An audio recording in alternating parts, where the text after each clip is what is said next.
ஒரு 1 hour தான் ஒரு 10 தடவை ஃபோன் பண்ணியிருப்பாங்க ரூட்டு சொல்கிறதுக்கு மட்டுமே. உண்மையிலே இப்படி ஒரு கேவலமாக சொதப்பும் நான் எதிர்பார்க்கல. உங்கள் நேம் ப்ரோ? சூப்பர்.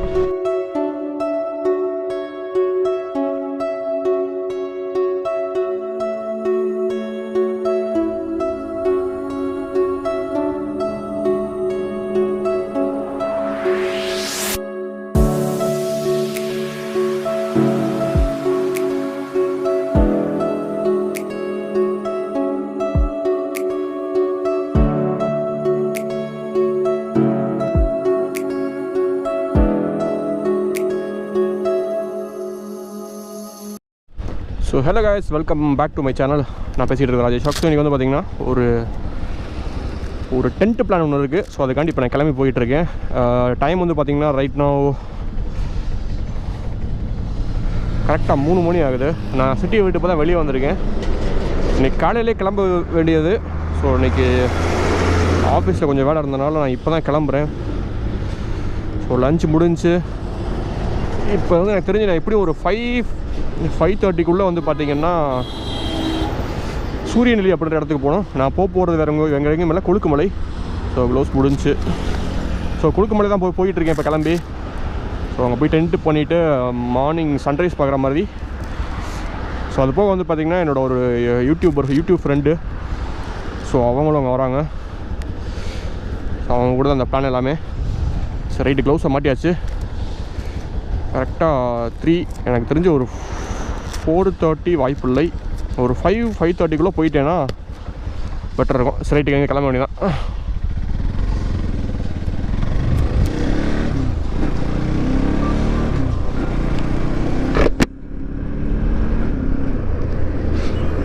இந்த கன்னியாகுமரி ஹைவேல ஃபுல்லாமே இந்த லாரி நம்ம அதிகமாக பார்க்கலாம். ஸோ இந்த விண்மில்லுக்கு அந்த விண்ட்லீஃப் ஏற்றிட்டு போகிற லாரி இது எப்படி ஓவர்டேக் பண்ணுறதுன்னு தெரியல. கடப்பா என் லெஃப்ட் தான் நான் போயிட்டுருக்கேன். சரி நம்ம ரைட்டில் ஏறுவோம். சரி இன்றைக்கிலும் நான் ஓவர்டேக் பண்ண மாதிரி தான் அந்த வண்டியை. அடே ஏறுறா, வேளாங்கம்முடா.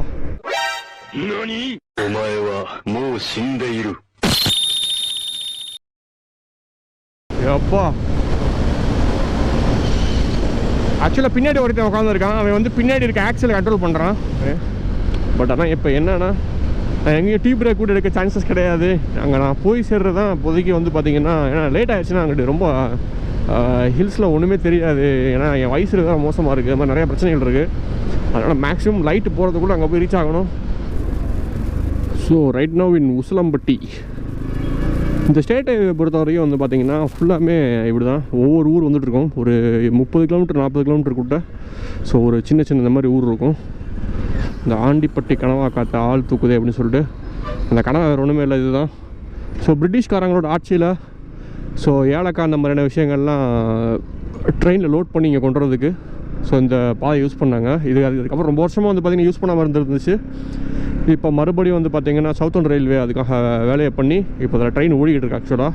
ஸோ அங்கே பார்த்திங்கன்னா தெரியும், 2 மலையோட நடுவில் குடஞ்சி ரயில்வே ட்ராக் போட்டிருக்காங்க. ஸோ ஆக்சுவலாக ஒரு சின்ன இந்த வெஸ்டர்ன் காட்ஸோட ஒரு சின்ன பார்ட் இந்த இடம். சும்மா அப்படியே ஒரு 1 கிலோமீட்டர் ஏறிட்டு திரும்பி இறங்கிடும். So right now entering Theni. Theni வந்து ஆக்சுவலாக கொஞ்சம் பெரிய ஊர். இது கிராஸ் பண்ணுறதுக்கு ஒரு 10 to 15 minutes எடுக்கலாம் மேபி. ஏன்னா நாங்கள் அந்த சூரியநெல்லியிலேருந்து மேலே போகிறதுக்கு வந்து பார்த்திங்கன்னா ஜீப்பில் தான் போகணுன்ற மாதிரி சொல்லியிருக்காங்க. ஸோ எனக்கு தெரிஞ்சு என் பைக்கை எடுத்துகிட்டு போகிற மூடு இல்லை என் மேலே. ஏன்னா எனக்கு ஏற்கனவே கீழே இந்த கேட்லிக் இன்வெர்ட்டர் கீழே தட்டுது ரொம்பவும். ஸோ இந்த அண்டர் பெல்லி எக்ஸாஸ்ட் வந்துட்டு பார்த்திங்கன்னா எனக்கு இந்த வண்டி சஸ்பென்ஷன் செட்டப்பாக நான் கொஞ்சம் குறைச்சி வச்சேன். ஸோ அதுக்கப்புறம் வந்துட்டு இந்த அண்டர் பெல்லி எக்ஸாஸ்ட்டு எல்லா ஸ்பீட் பிரேக்கர்லையும் டம்முன்னு தட்டுது. ஸோ அதனால் இப்போ நான் ஆஃப் ரோட்லாம் அதை வச்சு பண்ணுற மூடில் இல்லை. ஸோ அதனால் வண்டி எங்கேயாவது சேஃபாக நிப்பாட்டிட்டு 4 wheel டிரைவ் ஜீப்பில் மேலே போயிட வேண்டியதான். Right factory bro. இப்போ சைடில் ஓட்டிருக்கேன் பாருங்க. Thank you bro. பாவம் ப்ரோ. Bye bye. ஸோ ஆக்சுவலாக என்னென்னா one of the 200 user. So அந்த பைக்கில் லக்கேஜெலாம் கட்டிட்டு போகிறத பார்த்துட்டு எங்கே ப்ரோ அப்படின்னு சொல்லிட்டு தேனியிலேருந்து என் கூட பேசிட்டு தான் வந்தாப்புல.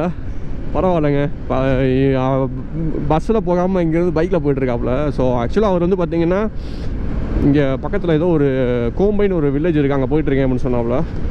பாரு மனுஷன் பஸ்ஸில் போகாமல் அங்கேருந்து பெட்ரோல் போட்டுறாப்புல, வேறு லெவல். சரி ஓகே ரைட்டு. போடி வந்து இங்கே வந்து பார்த்திங்கன்னா ஒரு 13 கிலோமீட்டர் காட்டுது. ஸோ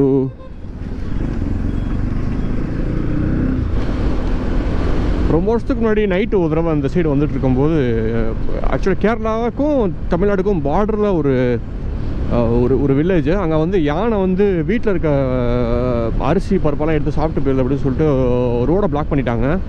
நான் மூணாருக்கு ஒன் டே ட்ரிப் போயிட்டு திரும்பி ரிட்டர்ன் வரும்போது எப்படியாச்சும் கொஞ்சம் சீக்கிரம் வீட்டுக்கு போயிடணும் அப்படின்னு நினச்சிட்டு இருக்கப்போ தான் அந்த ரோட் பிளாக்கு. ஸோ கரெக்டாக 4 மணிக்கு அந்த ரோட் பிளாக்கை ஸ்டார்ட் பண்ணாங்க. நாங்கள் போகும்போது ரோட் பிளாக்லாம் இருந்துச்சு. அப்புறம் அங்கே லோக்கல் கைடு ஒருத்தர் வந்து, லோக்கல் கைடுனா ஸோ உள்ளூர் வாசி ஒருத்தர் என்ன சொன்னாரோ, வாங்க ஆல்டர்னேட் ரூட் இருக்குது அப்படின்னு சொல்லிட்டு கூப்பிட்டு போனாப்புல. ஸோ அவர் கூட அப்புறமா வர ஆரம்பித்தோம்.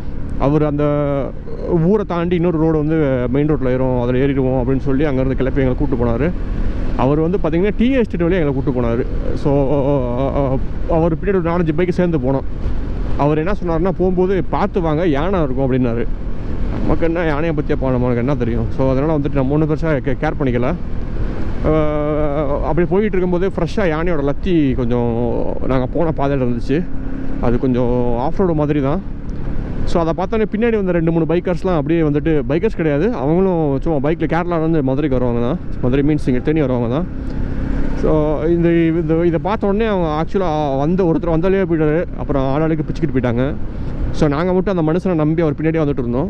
பட் ஆனால் கடைசியாக ஒரு 3/4 மணி நேரத்துலேருந்து 1 மணி நேரம் இருக்கும். அதுக்கப்புறம் திரும்பியும் எப்படியோ எங்களை சுற்றி ஏதோ ஒரு மெயின் ரோட்டில் கொண்டு வந்து சேர்த்துட்டாரு. அப்புறமா இந்த ரோடு தான், இந்த ஹில்ஸ் ஏரியாவில் இறங்கி வந்துட்டுருக்கோம்.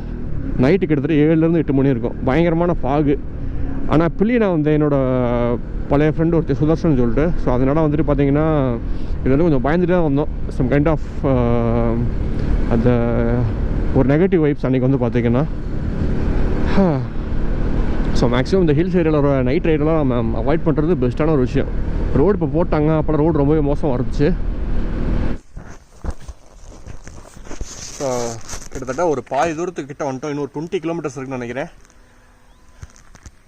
ஸோ பார்த்தீங்கன்னா தெரியும் எவ்வளோ ஹைட் வரைக்கும் மேலே இருக்கும் அப்படின்னு சொல்லிட்டு. ஓ, எல்லாம் லேண்ட்ஸ்லைடாக இருக்குன்னு நினைக்கிறேன்.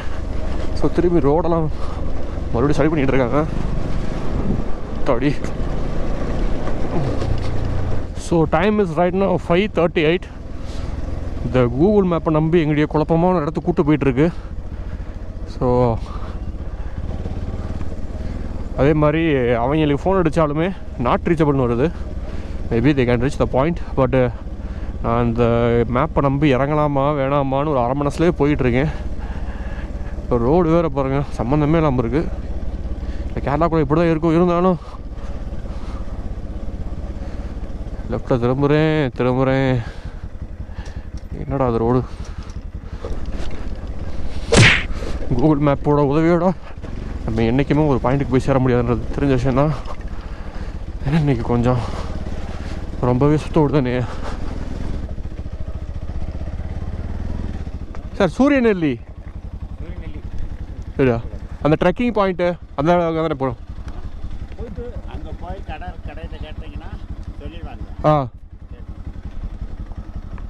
டேர்ன் லெஃப்ட் அப்படின்னு சொல்லிச்சு கூகுள் மேப்பு. ஆனால் ரைட்டில் போங்க பண்ணுறாங்க.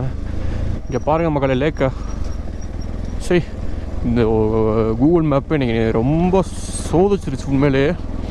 இந்த ரூட்டில் தான் முதல்ல நான் வரணும். இதுதான் ஆக்சுவலாக மெயினாக காமிச்சிச்சு.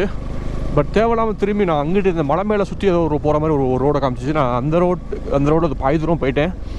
இப்போ திரும்பியும் அப்போ அங்கே ஒருத்தர் கேட்டேன். அப்புறம் இன்னொரு 3 பேர்கிட்ட கேட்டேன். 3 பேரும் இந்த ரோடு தான் சொன்னாங்க. ஆனால் யாருக்கு டேமா என்ன டேமு?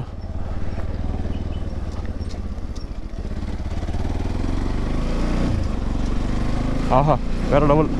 ஹலோ ப்ரோ, இந்த ஒரு டேம் நடுவில் ரோடு போகுது ப்ரோ. அந்த ரோட்டில் வந்துட்டு இருக்கேன் ப்ரோ. டேம் நடுவில் ஒரு ரோடு, அந்த ரோட்டு மேலே தான் வந்துட்டு இருக்கேன். 2-3 பேர்கிட்ட கேட்டேன், எல்லாருமே அந்த ரோடு தான் சொன்னாங்க. ஆமாம் ஆமாம். இந்த ரைட் சைடு இருக்குது. ரைட் சைடு அந்த பெரிய டேம் இருக்குது.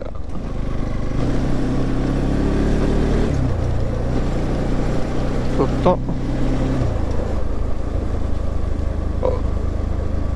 ஓகே. ம். Okay bro.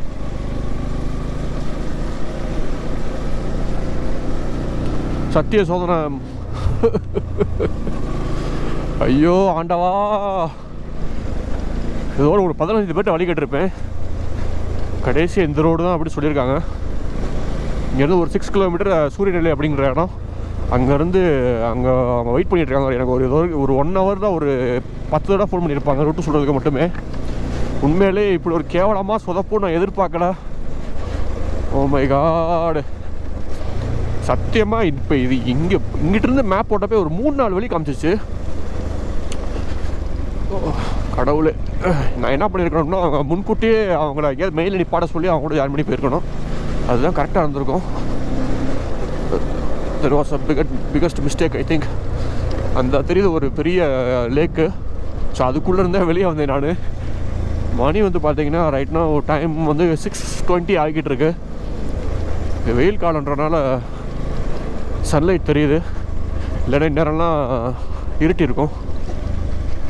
ஓகே, ஸோ ஒரு வழியாக சூரியநிலைன்ற இடத்துக்கு வந்துட்டேன். ஸோ இப்போ அவங்கள தேடி கண்டுபிடிக்கிறது தான் நெக்ஸ்ட்டு.